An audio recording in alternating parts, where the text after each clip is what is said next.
ہے اور تم ہی ملک میں غالب ہو، لیکن اگر ہم پر اللہ کا عذاب آ گیا تو اس کے دور کرنے کے لیے ہماری مدد کون کرے گا؟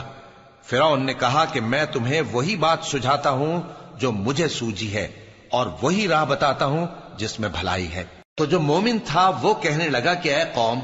مجھے تمہاری نسبت خوف ہے کہ تم پر دوسری امتوں کی طرح کے دن کا عذاب آ جائے، جیسے نوح کی قوم اور عاد اور سمود اور جو لوگ ان کے بعد آئے ہیں، ان کے حال کی طرح تمہارا حال نہ ہو جائے۔ اور اللہ تو بندوں پر ظلم کرنا نہیں چاہتا۔ اور اے قوم، مجھے تمہاری نسبت پکار کے دن یعنی روز قیامت کا خوف ہے، جس دن تم پیٹ پھیر کر قیامت کے میدان سے بھاگو گے، اس دن تم کو کوئی عذاب الہی سے بچانے والا نہ ہوگا، اور جس شخص کو اللہ گمراہ رہنے دے اس کو کوئی ہدایت دینے والا نہیں۔ اور پہلے یوسف بھی تمہارے پاس کھلی باتیں لے کر آئے تھے، تو جو وہ لائے تھے اس کی طرف